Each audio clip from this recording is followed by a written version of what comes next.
18 को ये इंटरव्यू देने का बहुत बहुत धन्यवाद। मैं भी आपको पहली बार इंटरव्यू कर रहा हूं, तो शुरुआत करते हैं कुछ। आपको देखकर भारतीय जनता पार्टी के अध्यक्ष नहीं, आप तो कोई युवा मोर्चा के और कोई युवा पार्टी के अध्यक्ष लगते हैं। तो आप जो है 45 साल की उम्र में भारतीय जनता पार्टी जैसे उसके अध्यक्ष बने, कैसे आपको पता चला, किस तरह की फीलिंग्स पहले आपको आई, किसने फोन करके बताया, कुछ इस बारे में बताएं। देखिए, हम लोग भारतीय जनता पार्टी में वर्किंग करते हुए लंबा समय बीता और भारतीय जनता पार्टी के निर्णय की अपनी एक प्रक्रिया है। संगठन के कई कामों में हम लोग को मौका मिला, उस कारण से संगठन के कामों में पिछले 10-15 वर्षों से हम लोग वर्किंग में हैं। जहां तक जानकारी की बात है, ऑब्वियस बात है, संगठन और सरकार में हमारे नेता माननीय प्रधानमंत्री जी और माननीय राष्ट्रीय अध्यक्ष जी का ही पहला संवाद रहता है। और जब वो आया तो मैं क्षेत्र का एक बड़ा कार्यक्रम हम कर रहे थे, उस कार्यक्रम के दौरान ही वो सूचना मिली। तो एक बार खुद में पार्टी इतने बड़े निर्णय ले ली है तो अपने आप में थोड़ा सा चिंतन भी, थोड़ा बड़े निर्णय के बाद एक मन में चुनौती आती है। ये निर्णय, इतने बड़े निर्णय के साथ हम कितना अपने आप को आगे ले जा पाएंगे। तो एक कई तरह के सवाल जब आदमी को इतने बड़े निर्णय से अवगत कराया जाता है, तो जहां एक और पार्टी के भरोसा को खुशी होती है, वहीं उसकी चुनौतियां भी सामने में नजर आती हैं। तो एक बड़ा ही मिश्रण कह सकते हैं कि उस समय का पहला जो रिएक्शन होता है बड़ा ही मिश्रित होता है। और जब मालूम हुआ तो मैं इतने बड़े टीम के साथ वहां पर था कि सबसे पहले तो उन लोग के साथ बातचीत करके पहले वहां से निकलना था। तो मुझे लगता है कि प्रधानमंत्री जी का संवाद और माननीय राष्ट्रीय अध्यक्ष जी का संवाद कहीं न कहीं खुशी और भरोसे को देखते हुए अच्छा लगा, लेकिन सेम टाइम में चुनौती भी सामने नजर आई।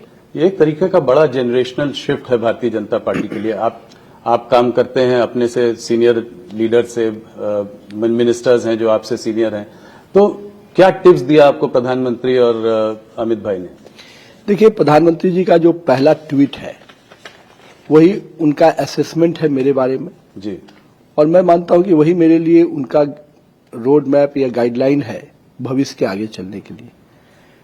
जब एक प्रधानमंत्री जी से मिलना हुआ, ऑब्वियसली उन्होंने सबसे पहले तो कहा कि स्वस्थ रहना जरूरी है। जिस प्रकार से प्रधानमंत्री जी खुद फिट रहते हैं, तो वो हमेशा प्रयास करते हैं कि उनकी टीम भी उस प्रकार से फिट होकर काम करे, क्योंकि काम करने के लिए जब बॉडी फिट होता है तो माइंड फिट रहता है जी। तो ये अपने आप में प्रधानमंत्री जी का जो पहला टिप्स रहता है।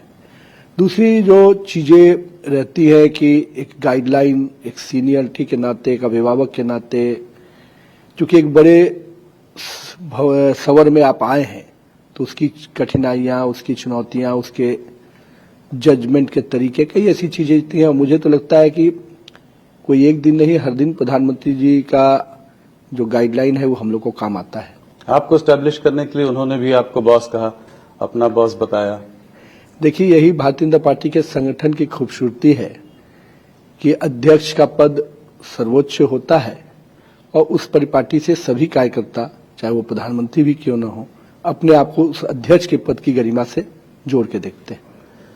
नितिन जी, बहुत सारे चैलेंजेस आए हैं, आएंगे, आते रहेंगे। आपने चुनौतियों की बात की, तो इस वक्त एक सबसे बड़ी चुनौती आई थी, जो है आप विमेन्स रिजर्वेशन बिल लेकर आए, पारित कराना चाहते थे, पर वो पारित न हो सका। देखिए, पारित न हो पाने का कसक हम लोग के लिए इसलिए है कि हम लोग आधी आबादी को, देश की माता बहनों को, माननीय प्रधानमंत्री जी के कार्यकाल को देखिए तो उन्होंने सुरक्षा, सम्मान, स्वाभिमान और अब हिस्सेदारी की बात की। तो इस 3 बड़े स्फेयर के बाद एक बड़ा मौका था उनको हिस्सेदारी देने का। लेकिन हम को दुख इस बात का है कि हम इस देश की माता बहनों को उसकी हिस्सेदारी समय पर नहीं दिला पाए। वो तो तय है, भारतीय जनता पार्टी जब जब संकल्प किया है, और मोदी जी की यूएसपी भी रही है कि उन्होंने किसी चीज को संकल्प किया है तो उसको पूरा किया है। हम सबकी इच्छा थी कि 2029 के चुनाव के पहले हम महिलाओं को एक बड़ा हिस्सेदारी में जोड़ पाए। और कहीं ना कहीं आज आधी आबादी को अगर हम इतने बड़े लोकसभा में इतने संख्या में, विधानसभा में इतनी संख्या में लाते हैं, तो एक सामान्य महिला का लीडरशिप इतनी बड़ी संख्या में जब निकल के आएगा तो निश्चित रूप से निर्णय की भूमिका में महिलाओं की प्राथमिकता नजर आएगी। लेकिन विपक्ष का दुर्भाग्य है कि उन्होंने अच्छी चीजों के लिए भी कभी सकारात्मक सोच नहीं। मोदी का विरोध करते करते वो लोग यहां तक पहुंच गए कि देश की आधी आबादी माता बहनों के विरोध में खड़े हो गए। तो ये टाइमिंग के बारे में कुछ बताएं, इस वक्त लायक क्यों? इलेक्शन के बाद भी आ सकता था। ये ऑब्वियस बात है कि हम लोगों ने इसके लिए 2-3 महीने से तैयारी की है, कोई आज की तैयारी करके नहीं लाया है। और दूसरी बात है कि ये तो स्पष्ट था जब हमारा बिल पास हुआ था उसी समय कि हम 2026 में ही इसके फ्रीजिंग कैपिंग को हटाने के बाद हम लोग करेंगे, और आज वो समय आ गया था। तो मेरा ये मानना है कि परिस्थितियां ऐसे कई बार चुनाव आते हैं, कई राज्यों के चुनाव होंगे और उस समय पार्लियामेंट भी चलेगा, यूपी का चुनाव होता है उस समय, तो क्या पार्लियामेंट के डिसीजंस नहीं होंगे क्या? ये जो लोग हैं, कितने बार चुनाव प्रचार में राहुल गांधी जी और प्रियंका जी असम गई, पुडुचेरी गई, कितना गई? उससे ज्यादा तो कार्यक्रम मेरे प्रधानमंत्री जी, मेरे गृह मंत्री जी कर रहे हैं। तो अगर उनकी व्यस्तता नजर आती तब ना समझ में आता। वो तो केवल इसको टालना चाहते थे और विषय पे, एजेंडे पे भी डिबेट नहीं कर पा रहे थे।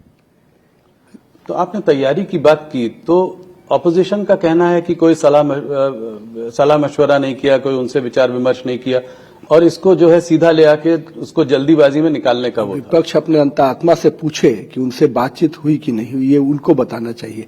लेकिन मेरा ये मानना है, एक सरकार होने के नाते हमारी जो भूमिका है कि हम सबको लेके चले।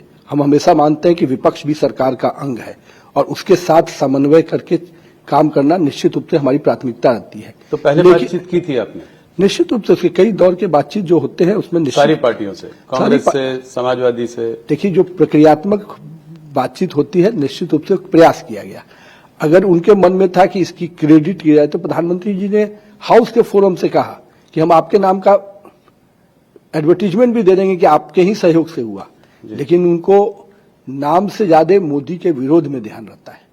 तो अपोजिशन का कहना यह है कि ये अगर आपको रिजर्वेशन देना है 33%, तो ये दे दीजिए, इसमें क्या दिक्कत है? जितनी सीट अभी है पार्लियामेंट में उसमें दे दीजिए, इसको रोक। इसमें सीट बढ़ाने और डिलिमिटेशन की बात कहां से आ गई? डिलिमिटेशन को लेके पहले आप है कि डिलिमिटेशन पर गृह मंत्री जी ने हाउस के फ्लोर पे कहा। ये डिलिमिटेशन किसका बनाया हुआ है? ये उन्हीं का बनाया हुआ चीज है। क्या उनको अपने बनाए हुए कानून पे भरोसा नहीं है? क्या उस कानून के, जब उन्होंने अपने समय में किया डिलिमिटेशन, क्या वो कानून के उन मापदंडों में कोई लूप होल था क्या? अगर लूप होल था तो आपने उस समय क्यों नहीं चेक किया? और आज हम कह रहे हैं कि आप ही के बनाए हुए डिलिमिटेशन से हम आगे बढ़ना चाहते हैं, और आज बढ़ते तो हमारी आधी आबादी को अधिक संख्या में हम हिस्सेदारी दे रहे थे। आज अगर हो जाता तो देश भर के सभी राज्यों में, और 800 से अधिक में, वो तो 33% उसकी कितनी संख्या में महिलाएं आती। मेरा ये कहना है कि वो जो खेल खेल रहे हैं कि ऑब्वियसली ये अनुपात जब होता तो किसका परेशानी होती। आज हमने साउथ और नॉर्थ की जो खेल उन्होंने खेला उसको भी प्रधानमंत्री और गृह मंत्री जी ने जितने बढ़िया से हाउस फोरम पे कहा कि आप आइए ना, हम अमेंडमेंट करके आपको और संतुष्ट करने को तैयार है। लेकिन उनका विषय संतुष्टि नहीं है, उनका नकारात्मक सोच है, और जिस सोच के साथ उन्होंने इतनी बड़ी संख्या में महिलाओं की हिस्सेदारी को रोका। उनका कहना यह है कि ऑपोजिशन और राहुल गांधी बार बार ये कह रहे हैं कि ये डिलिमिटेशन जो है ये आप इलेक्शन कमीशन और एक रिटायर्ड सुप्रीम कोर्ट जज की कमेटी से जो आप लोग करेंगे, और ये जेरिमेंडरिंग जो है ये कहीं ना कहीं वो शक की निगाह से देखते हैं कि कुछ सरकार ऐसा करेगी, इस तरीके से कंस्टिट्यूएंसीज को बांट लेगी। मेरा ये कहना है कि ये डिलिमिटेशन कानून किसने बनाया? हमने तो नहीं बनाया, आप ही के समय बना। और इस कानून के दायरे में जो चीजें आती हैं इसके पूरे फॉर्मूला है, कोई इसमें चेंज नहीं कर सकता उसके। फिर वो, और ये पूरे हाउस में आने वाला था, इसमें ऑल पार्टी की कमेटी के मेंबर होते हैं, हर संसदीय क्षेत्र में कमेटी होती है। ये कहीं कोई ऐसा फॉर्मूला नहीं है जो पहले नहीं बना है। विषय अगर डिलिमिटेशन है तो मैं तो पूछता हूं कि ये आप ही के बनाए हुए कानून पे आपको क्यों सवाल है? तो अब आगे क्या होगा? आगे हम लोग बढ़ेंगे, निश्चित रूप से समय आने दीजिए। एक बार सेंसस होगा तो फिर आगे भी हम लोग बढ़ेंगे। तो इसके बाद सेंसस होगा, उसके बाद जो है डिलिमिटेशन होगा, ये प्रतिक्रिया रहेगी। ऑब्वियसली जो प्रक्रिया के साथ अब जाना पड़ेगा। हम लोग सोचे थे कि ये समय रहते होगा तो हम समय डिलिमिटेशन भी करेंगे, सबको एक प्रॉपर प्रोपोर्शनेट में जो हक मिलना चाहिए वो भी देंगे, और कहीं ना कहीं महिलाओं का जो अधिकार है वो समय पे मिल जाएगा। तो अगर अब ये प्रतिक्रिया अगर आगे बढ़ेगी तो जो 50% ज्यादा सीट देने की बात थी ऐसे राज्यों को जहां पर आबादी कम बढ़ी है, तो उनको ये नहीं मिल पाएगा? नहीं, अभी ऐसा कुछ हम नहीं कर सकते। तो सेंसस होने के बाद जो उसके पॉपुलेशन के साइज आते हैं और उसके बाद उस अनुपात पर निश्चित, लेकिन ये परिस्थिति किसने पैदा किया? ये परिस्थिति जिस बात की आप चर्चा करी, किसने पैदा किया? आज जब गृह मंत्री जी ने सदन के फोरम में कहा कि हम अभी तय कर देते हैं, तो ये तो उनको स्वागत करना चाहिए था। मैं मानता हूं कि साउथ के लोगों का हक की मारी भी किसी ने किया तो राहुल गांधी और उनके कुनबा डीएमके लोगों ने मिल के किया। आज साउथ को परेशानी में डालने का काम किसी ने किया है तो वही राहुल गांधी ने किया है।